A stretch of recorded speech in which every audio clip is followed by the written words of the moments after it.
Yes, it is. Elba's had our number, and I think it was about as physical a football game as I've seen in a long time. Maybe the second year we were here when we played Greenville was an equal of this one.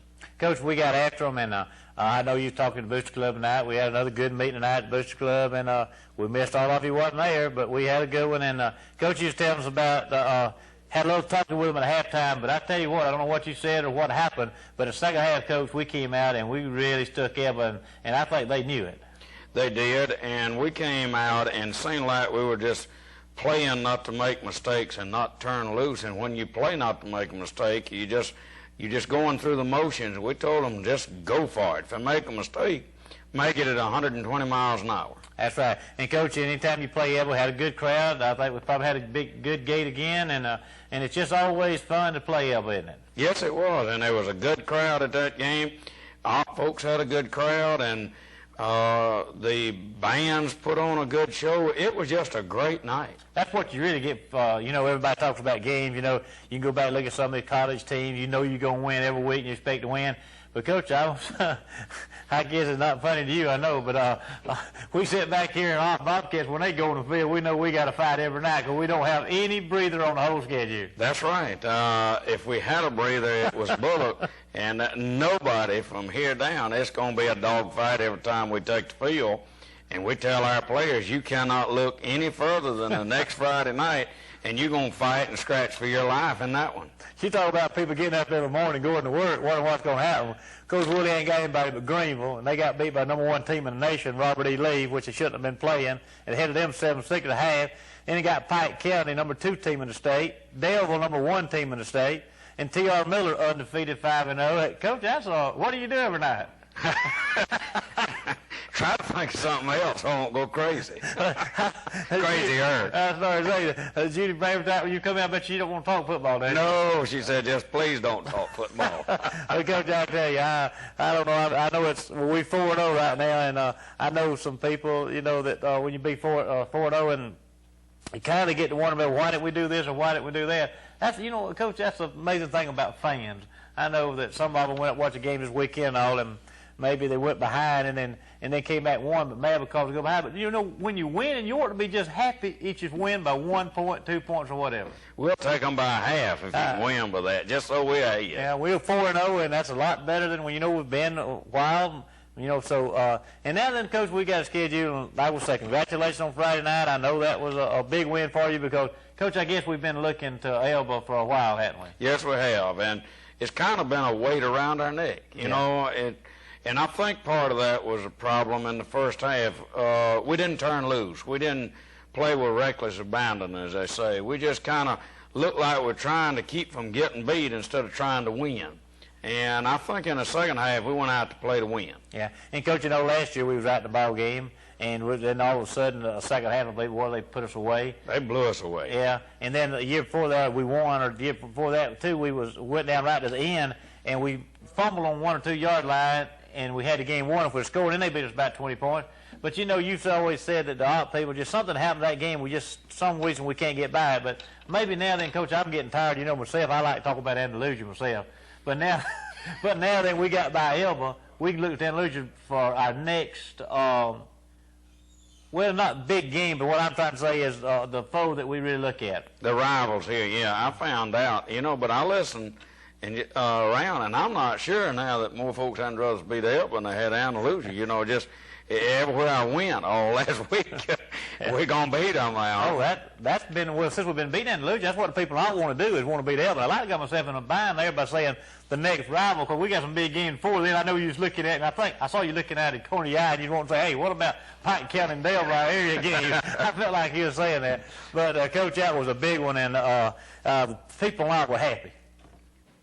All right, Coach. Another pretty football night, wasn't it? Beautiful night. This was really the prettiest night we had. And, you know, it was hot. Was it hot? Friday night. And we had people that were just exhausted when this one was over. And the field again, great shape, good crowd, just a cheerleaders in good shape, band in good shape, fans in good shape, Coach, and actors all over with. I guess everybody, like you said, was tired because they hollered so much and so excitement it was time to just go home and rest. Well, two good friends came to this game, had never been to an op game, and they could not quit talking after the game about how beautiful the stadium was, and they could not believe the stadium. They could not believe the intensity of the game and the way the bands and the cheerleaders performed. They were just generally impressed. It was just a good night, Coach, all around. We started out with the same play that we ended up with. That is the middle trap, and that was Demetrius Musgrove. And I bet we ran that play 25 times the other night, and it was good to us almost every time we ran it.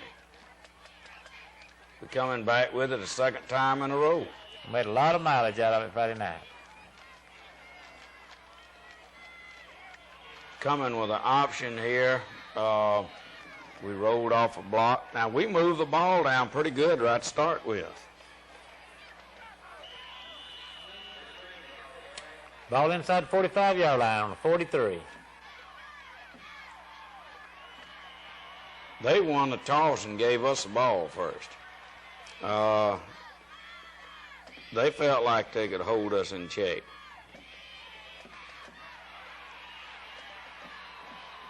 We broke down, they overran us, and we were going to throw a quick out pass and knock the receiver down. That's a good hit. They hit hard the other night. They're big. Their tackles were big.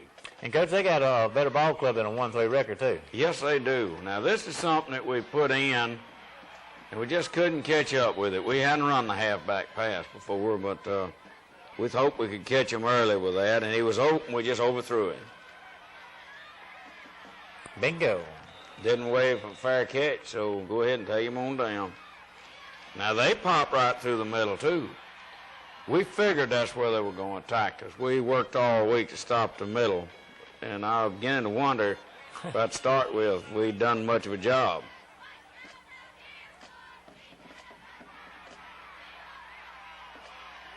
They probably moved it more or better in this first drive than the rest of the game. Well, in the first half, they continued to move the ball pretty well. In the second half, they didn't have any yardage except on the last drive. Well, they were hit that second half. Woo! You'll say, now, this is kind of typical of what we were doing. We had him for a 2.5-yard loss, and he slips it and makes about 4 or 5 yards.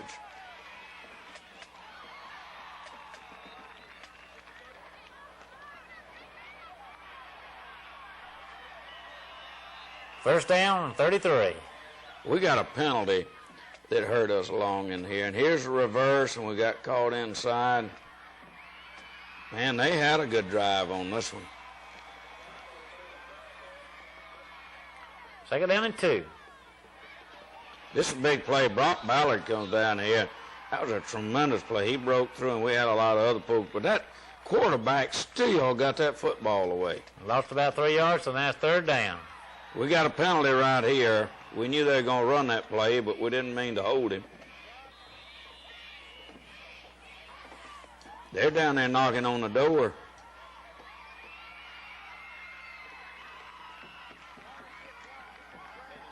Ball on the 11-yard line. Now, we play this the way the sweep was supposed to be played. We contained it outside in. Now, we were expecting them to fake this. It was pretty obvious they was going to fake that one. Coach come on the sideline, come to the field, talk about 5 minutes with them, and then they hadn't kicked one all year long, and what? It wasn't a real big surprise. But this begins the rest of our half where we stay backed up. This kid that punted the other night hit a 73-yarder, and, well, I believe it's a quarter now. All right, that's the end of the first quarter with a score 0-0. Second quarter action now. The Bobcats have the ball. Come on, boy, we ran the option here, and it was there. But we almost lost that one. Fourth down, Cox back punting. I believe that was Gabe punting that time, and he got a great roll on it. He hit the ground, and he got about another 20 yards roll on it. It gave Standard. They got a penalty. Man, we gave too much cushion here. We had to talk about some of these things at half. That is Willie Tyson's son. This is their youngest son. He's going to be another good running back over there.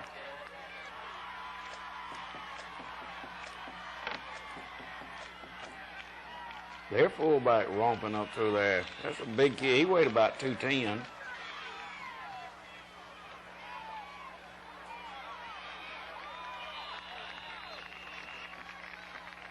Trout played at the tailback. Ball on the 45-yard line. We knew this was coming. We had worked on this. And Benji Phillips can smell out a screen about as quick as anybody you'll ever see. That was Benji turned around and allowed hit him right in the hands. Oh, if he'd have looked the other way, it would have been 6 points for us. Of course, our players tell him he wouldn't have caught it anyway, so I don't know. They want him all week about that. That's the first of those kicks. That was his shortest, and that was about 56 yards. Missed that one, didn't kick it with 56 yards.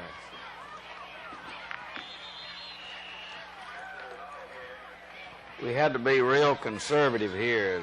We were backed up. We stayed backed up. His punting kept us pinned for the whole first half at the first drive. Now, that was just a great defensive play. That's that split end. Caldwell, he is an athlete. He can get up there. You could tell that pass was right on target, too. That ball was on the money. Yes, it was. The screen that they played well. They put so much pressure, we had to throw it high.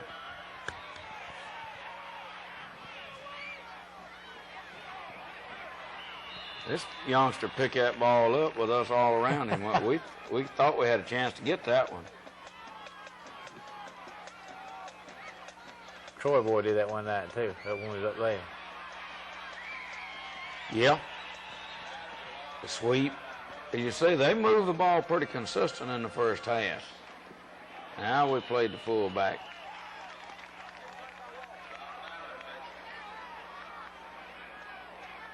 Second down, 48. Bingo. Oh, we had a good rush on. We had a lot of folks coming. That was Benji that went in there and tried to dehorn.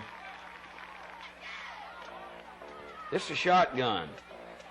Good stuff. And when they did, they snapped over his head. It was a big fuss. We thought right here, we'll get this ball in pretty decent field position. But little we know he's fixing to hit a rocket out of here. He's punting the ball. Let's see, he's on the punting the ball from the 20-yard line. And it goes in the end zone. That's 80. See where it lands.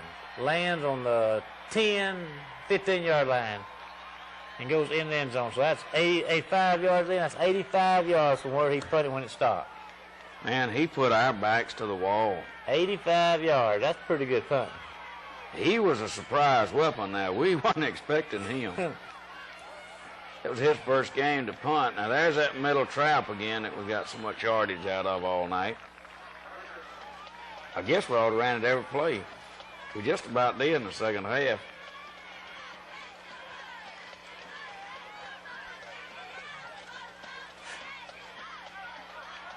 Same play.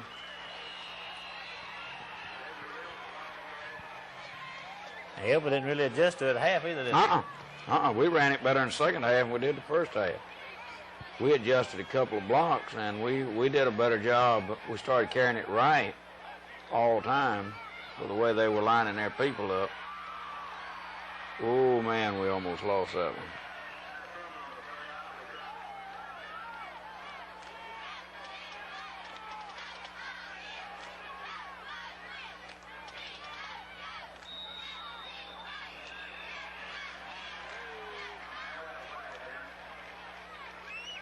We got a movement penalty.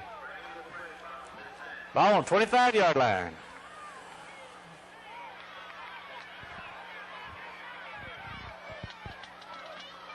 Now they would get that back by long counting. But you know, it was a pretty clean game. It was real clean. It was a... very few flagrant penalties the other night. Fewest we've ever had in one of these kind of games. And both teams were getting after each other. We had a good crew of officials the other night. Oh, did they better bingo there. That was a pretty pass, but we flipped up there, and that would have been a first down, but that guy hit Neal just as he got the ball in his hand.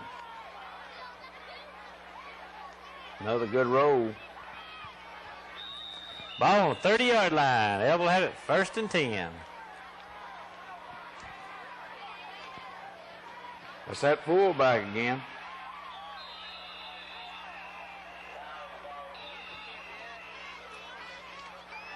Yeah, they picked up a little yardage first half, but second half it was very few. Yeah, that was one of the reasons we were upset.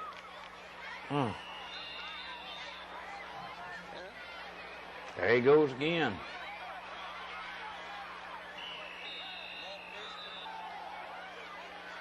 Shotgun.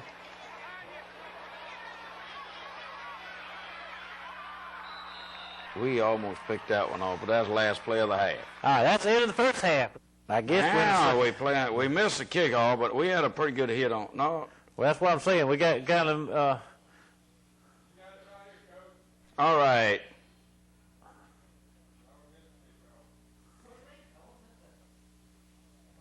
We'll get it straight in a minute, Coach. Woo! Oh, now we've come back in the second half, and we're not even the same defensive football team. Goes another one of those shots. Now, we put some pressure on that one. Look at that ball.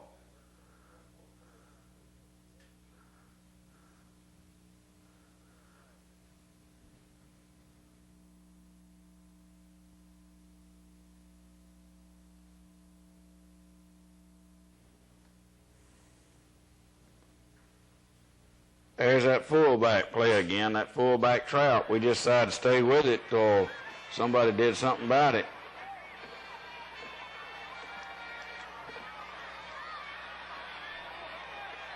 Same play.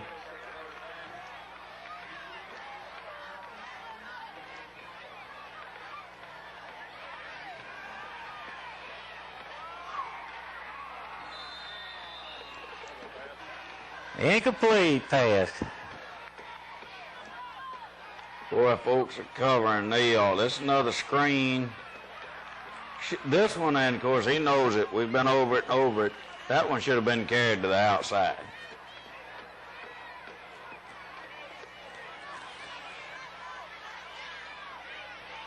It's a big play here. That's our back pass, and that got us a big first down. I kind of believe this is our touchdown drive.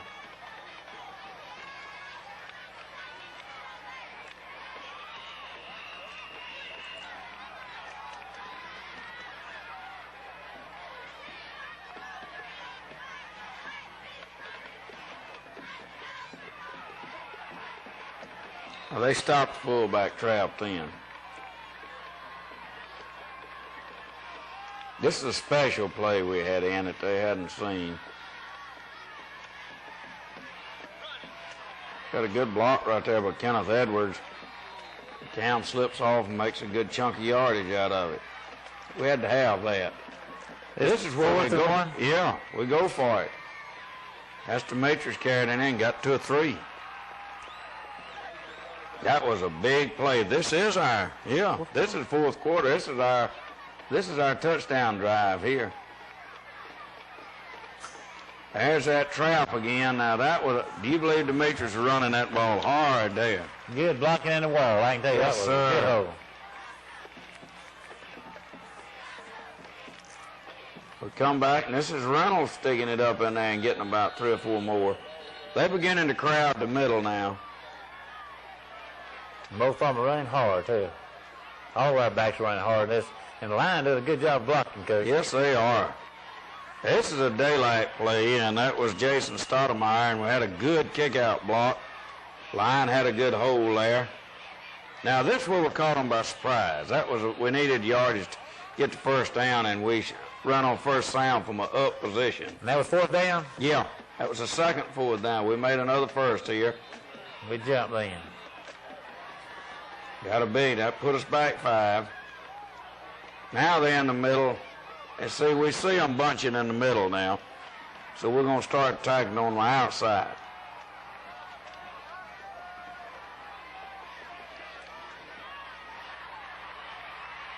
Carried up in there for about 5 or 6 plus yards. And this next one, we sweep the other side, and he makes a really, really good run. I thought he might have a chance to score.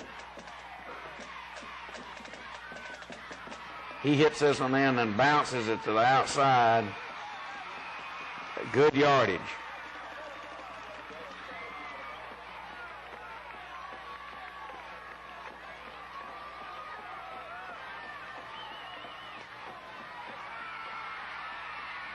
Carried it up in there real strong. And I believe the next play is the one that Demetrius scores on.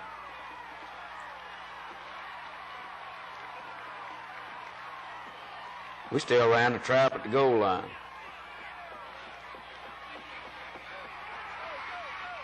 Keep moving those legs and throw it right on in. Touchdown, Bobcats. Boy, I'm tell you, this extra point that comes up here is another big one. Jeremy Jones kicks it. And, Coach, you see those players coming off the sideline. They were happy. Those offensive, you see, you know, Coach, you talk about these old people that score and all these backs and all down the end zone. Jeremy, like you said, now kicking extra points good. All these backs down the end zone, you know, kind of. But these linemen coming to the sideline, hey, you can tell who's happy. They're yes, proud. sir. They tickle death when they make a hole for somebody to score on. This is 48 seconds now left in the game, and it was our decision that we didn't think we could run with their speed. We almost got this back. And they played this thing to perfection, as you'll see. We missed some tackles in this. They jumped on first down. Yeah, we got them 5 more now. And the shotgun. He missed that one. So 1, 2, and he gets that first down, which stops the clock. That's the worst thing. They kept making those where it stopped the clock. Boy, Neal hit him on this play, but trouble is he got a first down. Plus he got out of bounds. Now they got the other quarterback in. We almost picked this one off. Now we had a good rush. Man, oh my goodness, it hit us right in the chest. I'm telling you, they weren't supposed to score on this drive, but they did. Grantham back in now. One. Good catch there. Yes, sir, and we got 2 around him. He scores on this next play, and we got folks all around him. Still in shotgun. Hits the slant. 1, 2, 3. And he's in the end zone. If we'd have taken the 5-yard line, no time else left, it wouldn't have. There would have been no time for anything else. And here, like you said, they're looking around for somebody to come in. Nobody won't come in to kick. We're beginning to wonder about the time on this anyway. We'd already getting questioned up there. It's been about 2 minutes, it seemed like. Number 30 is in the kick. And it doesn't even go close to the pole. Just way over to the right. And so with 6 seconds left in the ball game, the Bobcats up 7-6.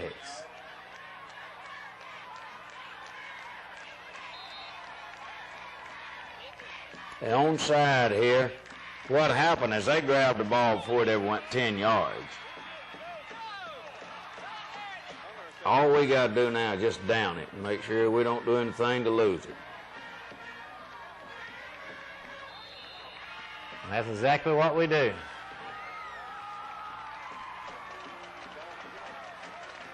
Staff, for the people involved, for the school, it's just a big win, Coach. I want to say a real thank you to the offensive line. You know, like we were talking earlier, that they never get the praise that they should get. And that last drive that we had covered 82 yards. Boy, Coach, that was pretty. And it was 14 plays for 82 yards, and every bit of it was hammer-out type stuff. The only thing we had in that was the one pass that we had for the first down. Outside of that, it was just grinded out. And what was big about it, too, Coach, is like you said, you went for it 4th down twice, and you know the line's got to stay in there, and they got to be ready to go, and you can't jump, you can't have any mistakes. So really and truly, I think we had one little motion penalty, but rest of the line just did their job. That's right. And that's one thing about it is we don't see them, and we don't know the numbers, and we don't call their names out a lot, but that offensive line does a tremendous job, and they made some hold. And really, Coach, you find out a winner when you take that last drive and put it in the end zone. That's right. That was the best drive I think we put together since we've been here in a crucial situation. And I can't say enough about the way the defense played in the second half. As the fellow said at half, we had to make some adjustments and get some things straight, but boy, they came out and played their hearts out. They really hit them, and you could tell from the start of the second half that there was going to be some hitting going on. We started hitting from the opening bell and still hitting when it was over with. They sure did, and of course, Demetrius had a big game, and the two that really, though, that had the best games they've ever played on defense, I think, was Tony Coleman and Chris Green. And, Coach, going down that last, you get a lot of comments about it, the last drive of the game, whenever they scored and all. But now, if people sit back and watch the film right then, it shows you say, why you go and prevent? And just like you and I know, what you do when you say prevent, you prevent them from getting behind you and making the big play and beating you on one play is why you get back. And you saw that we missed tackle after tackle, and then we had the ball intercepted, and we could run in for touchdown. We intercepted it. So if we do our job, Coach, the prevent would have been perfect. It would have been perfect, and the thing is, if we'd have done that and let them not had to use their timeouts up, now they had to use their one last timeout as they were coming down there. If they could have scored in one play and then had a timeout or two plays and then talked it over and gone for two, it could have all been over. So we made the right decision. It's just a fact that you cannot say when somebody's going to miss a tackle. They could have missed a tackle in any defense. You sure have. And, Coach, you talk about timeouts being valuable, and I think using timeouts probably one of the biggest things in coaching you can do, too. If you got to have your timeouts during the game, you got to have them. You need to use them. But this is 2 times now in the last 2 weeks for Elba, I suppose it is, or 3 weeks. Elba went to Georgiana and wound up on a 2-yard line, a 1st and goal on 2-yard line with no timeouts left. They couldn't run another play. And now then they come against us with no timeouts left, so they couldn't even talk their extra point over. So your timeouts is very valuable, too. We found that out. You know, you can see it at Troy. We had 2 timeouts left that we'd saved to the end of the game to set the field goal up. And we told them where we wanted to set the ball on one and then called timeout and got everything adjusted for the field goal. Those are the kind of things that win games for you if you can save it. And like you said, always you can't save a timeout then. Sometimes you have to use them. Yeah, to get to have a chance to win. That's right. Well, Coach, that game, well, we can sit here and talk all night about it because we've enjoyed it. Yes, we have. We've enjoyed it, but that game's over with now. We can't live on it anymore. No, that one's gone. That's gone. It's Greenville week. Yeah, it's Greenville week now. And, Coach, tell some of these fans a little bit about the size you was talking about a while ago. Well, in the Greenville offensive line, there are 3 tackles that they play with, 330, 282, and 279. The 3 guards they play weigh 260, 262, and 240. Their center weighs 220. They've got one of their fullbacks weigh 235 pounds, and then the best fullback they got, who sometimes plays tailback, is McDonald, and he's been a thorn in our side. Now this will be 3 years in a row. He is a fine one. They have 80 boys on their roster. They played Robert E. Lee a real legitimate half of football. I thought before I saw the tapes and the film that maybe it was just a fluke. It wasn't a fluke in that particular half. Now, they got after him. Of course, Robert E. Lee came back and blew them out in the second half. But this is a good Greenville ball club. And they're still primarily a running ball club, but they throw the ball a little bit more. They've changed their formation instead of